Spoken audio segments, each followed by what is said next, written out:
네, 반갑습니다. 경자입니다. 오랜만이죠. 구독자 여러분들의 격려 덕분에 수술도 잘 받았고 이번 주에 퇴원해서 집에 돌아왔는데요. 갑상선을 수술을 했다 보니까 지금 목소리가 정상은 아니지만 그래도 다음 주에 워낙 큰 종목이 등장하잖아요. 이 종목은 말씀을 드려야 될 것 같아서 오늘 방송을 녹화를 하고 있습니다. 그래서 목소리가 다소 불편하시더라도 양해를 부탁드리고, 자, 그러면 올해 첫 번째 코스피로 상장하는 LG CNS 청약하기 전에 마지막으로 체크를 하겠습니다. 먼저 일정부터 체크를 해볼 텐데요. LG CNS는 다음 주 화요일과 수요일에 청약을 하고 금요일에 환불되거든요. 환불 기간은 이틀이고 비례 청약 기준으로 보면 다음 주 월요일부터 청약하는 두 종목과는 일정이 겹쳐 있으니까요. 다음 주 세 종목은 모두 청약이 겹쳐서 진행됩니다. 그리고 상장일은 2월 5일 수요일로 예정이 되어 있는데요. 이날 단독 상장할 예정이기 때문에 상장일 변수는 없다고 볼 수가 있겠고, 그리고 일정이 겹쳐 있는 PIE나 아이지넷은 4일에 함께 상장하게 되었는데 일정이 조금 애매한 것 같거든요. 그래서 잠시 후에 조금 더 말씀을 드리는 것으로 하고 넘어가도록 하겠습니다. 자, 그러면 회사에 대해서 간단하게 파악을 하면서 시작을 할 텐데, 국내 대기업들의 계열사를 보면 공통적인 사업 목적을 가지고 있는 회사들을 관찰을 할 수가 있거든요. 바로 사옥인 빌딩을 관리해주는 회사를 계열사로 두면서 직접 관리를 하고 있고, 또한 IT 시스템도 외부에게 맡기는 것이 아니라 대부분 계열사를 통해서 직접 관리를 하고 있다는 공통점을 관찰할 수가 있습니다. 그래서 오늘 말씀드리고 있는 LG CNS는 LG그룹의 수많은 계열사들을 대상으로 IT 서비스를 담당하는 사업을 하고 있는 기업이고요. 재계순위 5위 안에 들어가는 LG그룹을 담당하고 있기 때문에 사실 계열사들을 지원하면서 받아가는 캡티브 매출 수요가 상당히 많은 편이라고 볼 수가 있는 회사입니다. 하지만 인상적인 부분이 있었는데 LG그룹 계열사들에게 받는 캡티브 매출액이 약 60% 정도로 그렇게 크지 않다는 점이 인상적이었고요. 반대로 말씀을 드려보면 매출의 40%는 LG그룹 밖에 있는 외부 회사들을 대상으로 영업을 해서 실적을 올리고 있다고 볼 수가 있는데, 다른 대기업들의 IT 계열사들과 비교를 해보면 캡티브 의존도가 낮은 편이거든요.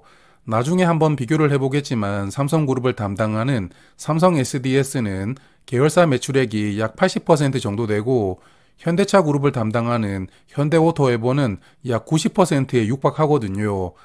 그래서 LG CNS도 실적의 절반 이상은 계열사들에게 의존을 하고 있지만 그 의존도가 높지 않다는 점이 장점이라고 보이니까요. 회사의 노력에 따라서 자체적으로도 좋은 성장을 이어나갈 수가 있는 체력을 가지고 있다는 점이 저는 좋아 보였습니다. 그리고 실적이 안정적으로 잘 나오고 있었는데요. IT 회사들은 주로 4분기에 실적이 크게 나오는 특징이 있는데, 그런 특징을 감안한다면 올해 매출액과 이익이 전년 이상 정도를 기대를 해볼 수가 있지 않을까 예상이 되었고, 그리고 영업이익률도 8% 정도로 꾸준하게 흑자를 기록하고 있으니까요. 안정적인 실적을 보여주고 있는 종목이라고 생각됩니다. 자, 그러면 이제 수요 예측 결과를 체크를 해볼 텐데, 기관 경쟁률이 114대 1이었거든요. 모집하는 금액이 매우 크기 때문에 기관 경쟁률이 이 정도로 나오는 것은 정상이라고 볼 수가 있겠고, 그리고 2059개의 기관이 수요 예측에 참여를 했고, 의무 확약을 신청한 비율도 10.6%였으니까요. 수요 예측은 좋았다라고 판단합니다. 하지만 상대적으로 보면 의무 확약 비율이 조금 아쉬운데요. 작년에 조 단위로 상장했던 공모주들을 보면 의무 확약을 신청한 비율이 최소 29% 이상이었거든요. 마린솔루션이나 산일전기의 같은 경우에는 40% 넘게 의무 확약을 신청하면서 장기간 팔지 않아도 좋으니까 무조건 한 주를 더 받겠다, 이렇게 생각한 기관들이 많았는데요. 하지만 이번에 LG CNS는 확약을 신청한 비율이 10.6%로 기관들이 아주 적극적으로 확약을 신청했다고 보기는 어렵기 때문에 의무 확약을 보면 조금 아쉽다고 생각이 됩니다. 그래도 의무 확약을 자세하게 보니까 수량 기준으로는 10.6% 신청이 들어왔지만 건수 기준으로는 15.4%로 건수가 약 5% 정도 높더라고요. 보통 수량보다 건수의 신청 비율이 더 높으면 최종 배정에서 확약이 크게 늘어나는 경우가 많았거든요. 그러므로 LG CNS도 최종 확약이 30% 넘게 걸려서 확정될 수 있기를 한번 바라보도록 하겠습니다. 그리고 공모 가격은 61,900원으로 확정이 되었는데 상단 가격으로 결정이 되었고요. 공모가 신청 결과를 보면 수요 예측에 참여한 기관의 대부분은 공모 가격을 상단 이상으로 신청을 했으니까 공모가는 무난하게 결정이 되었다고 생각합니다. 그래서 이번에 LG CNS 1.2조 원을 모집하게 되고 공모가 기준 시가총액이 6조 원으로 상장을 하게 되었는데요. 작년 이후로는 가장 큰 사이즈로 상장하게 되는 종목입니다. 자, 그러면 유사기업과 비교를 해보면서 공모가가 어떤지 한번 체크를 해보고 넘어갈 텐데요. 공모 가격을 선정하기 위해서 비교를 했던 기업이 총 3곳이었는데 국내 상장되어 있는 기업은 삼성 SDS와 현대오토에버가 있었거든요. 이 두 곳은 삼성그룹과 현대차 그룹을 담당하고 있는 IT 계열사이기 때문에 LG CNS와 사업 측면으로도 비슷한 특징을 가지고 있다고 생각이 되니까요. 이 두 종목의 금요일 주가를 기준으로 한번 비교를 해보도록 하겠습니다. 삼성 SDS는 현재 시가총액이 약 9조 6천억 원 정도로 PER은 13.5배 정도 밸류를 받고 있었고요. 현대오토에버는 시가총액이 약 3조 8천억 원으로 PER은 약 25배 정도 밸류를 받고 있더라고요. 그리고 LG CNS는 공모가 기준으로 PER은 15.6배로 상장을 하게 되는데 삼성과 현대의 중간에 위치한 밸류로 상장을 하게 되었거든요. 그래서 사실 공모가가 적절한 것이냐를 판단하기가 쉽지는 않은데 LG CNS가 상장하고 삼성 SDS 정도의 평가를 받는다면 이 가격이 높다고 볼 수도 있을 것이고요. 반면에 현대오토에버 정도로 평가를 받는다면 약 50% 정도는 업사이드가 열려 있다고 볼 수도 있으니까 아무쪼록 LG CNS가 삼성보다는 현대와 비슷한 수준의 밸류를 받을 수가 있기를 바라보도록 하겠습니다. 자, 그러면 청약 정보를 체크를 해볼 텐데 이번에 IPO로 약 1938만 주를 모집하기 때문에 모집하는 금액이 1조 원이 넘어가는 정말 큰 사이즈이거든요. 그리고 일반 투자자에게는 약 484만 주가 배정이 되었고 코스피로 상장하기 때문에 우리사주조합에도 20% 비중으로 배정을 했었는데요. LG CNS는 직원 수가 약 6,900명 정도 되는 것 같은데 우리사주 물량을 1인당으로 나누어 보니까 약 560주씩 청약을 해야 되더라고요. 청약 증거금은 3,500만 원 정도가 필요하게 되었는데 증거금이 적은 편은 아니지만 그래도 이 정도의 증거금 규모라면 직원들이 어느 정도는 청약을 모두 소화할 사이즈라고 생각을 하니까요. 우리사주 물량은 완판되지 않을까 생각하는데 여하튼 청약이 시작되는 화요일에는 우리사주 물량이 미달되었는지를 알 수도 있으니까요. 다음 주 화요일에 다시 한번 체크를 하고 말씀을 드리도록 하겠습니다. 그리고 이번 종목은 6개 증권사가 주관을 담당하고 있는데요. 메인 주관사는 KB증권으로 약 209만 주가 배정이 되어 있고 미래에셋과 신한이 약 90만 주, 그리고 대신증권은 약 81만 주가 배정이 되어 있기 때문에 이 3개 증권사는 배정 그룹으로 분류를 해보면 2그룹에 속하는 증권사들입니다. 그리고 3그룹으로 NH와 하나증권이 각 7만 주씩 배정이 되어 있는데요. 아마도 어느 증권사로 청약을 해야 한 주라도 더 받을 수가 있을지 궁금하시겠지만 이 부분은 저도 지금은 알 수가 없고요.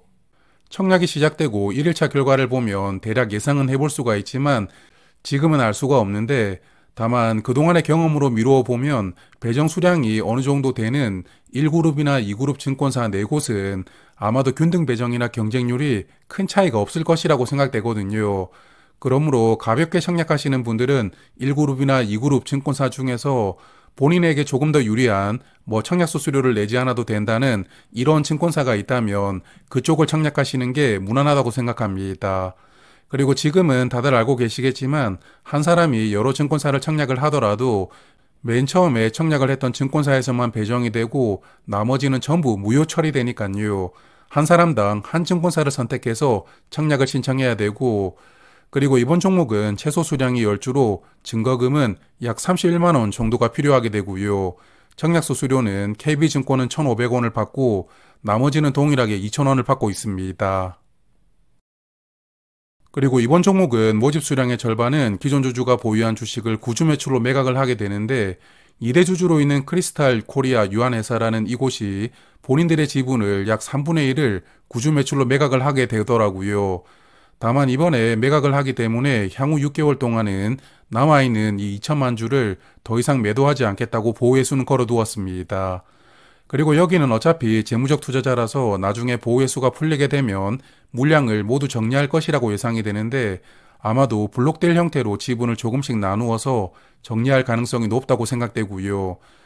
그리고 모집 수량의 절반을 구주 매출로 모집을 하게 되지만 최대 주주가 보유한 지분이 매각되는 것은 아니기 때문에 기관 투자자들도 그렇게 큰 단점이라고 생각을 하지는 않았던 것 같습니다. 자, 그래서 상장일에 2647만 주가 유통될 수가 있는데 전체 주식의 약 27% 물량이 유통될 수가 있는 조건이기 때문에 유통 물량이 많은 편은 아니거든요. 하지만 덩치가 워낙 큰 종목이니까 유통 금액이 약 1.6조 원으로 사이즈가 엄청나게 큽니다. 다만 이 종목은 상장하고 나면 코스피 200에 편입될 가능성이 아주 높을 것이거든요. 연기금 같은 국내 기관들은 일정 수준으로 보유를 해야 될 텐데 상장일부터 적극적으로 매수가 들어올 가능성이 높고요. 이런 기관 수급이 상장일에 얼마나 강하게 들어오느냐가 상장일 성적표에 영향을 크게 줄 것이라고 예상합니다. 그리고 기존 주주 중에서는 상장일에 1210만 주를 매도할 수가 있으니까 이 종목은 기존 주주와 공모주주가 거의 비슷한 물량을 가지고 상장일을 맞이하게 될 것 같습니다.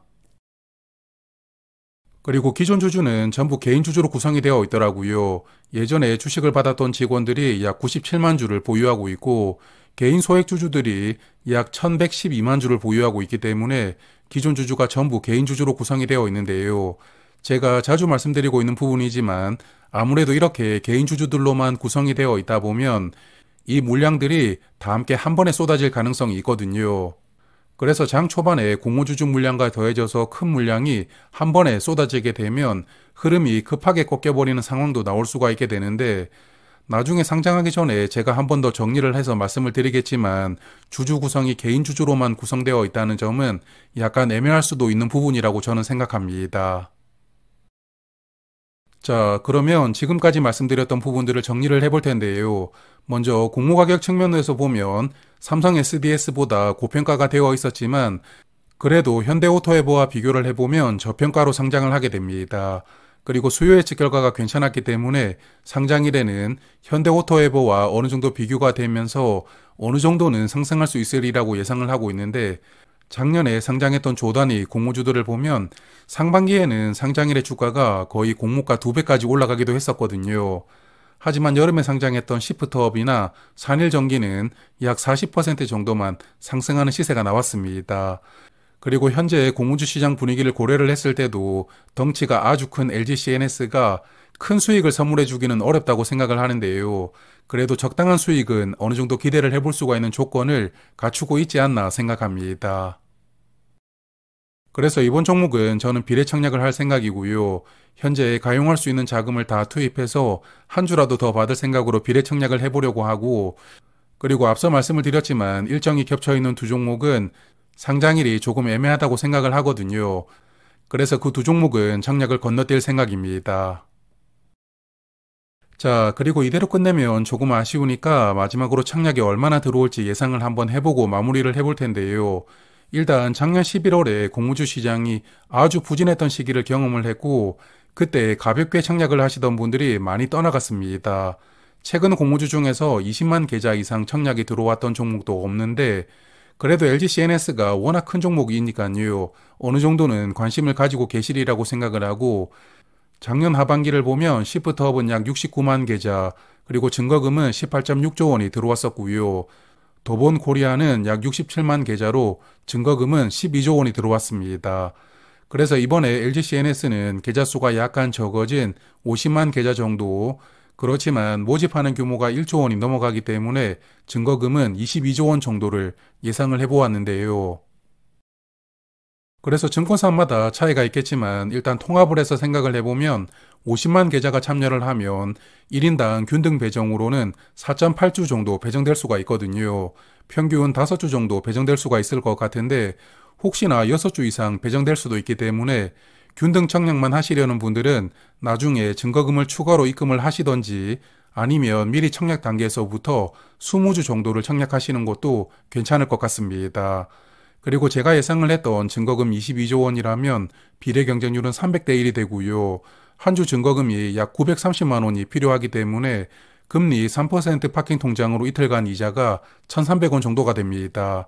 이자 비용도 그렇게 부담스럽지 않아서 적극적으로 비례 청약을 하시려는 분들도 많으실 것 같은데 이와 같은 화요일에 청약이 시작되면 그날 저녁에 다시 한 번 더 정리하고 말씀을 드리도록 하겠습니다. 자, 그러면 오늘은 여기까지 말씀을 드리도록 하고요. 목소리가 정상이 아니었지만 마지막까지 들어주신 분들께 정말 감사드립니다. 올해 첫 번째 코스피로 상장하는 LG CNS가 좋은 스타트를 끊어주어서 2025년에는 공모주 투자로 괜찮은 수익이 나오는 그런 한 해가 되었으면 좋겠습니다. 고맙습니다.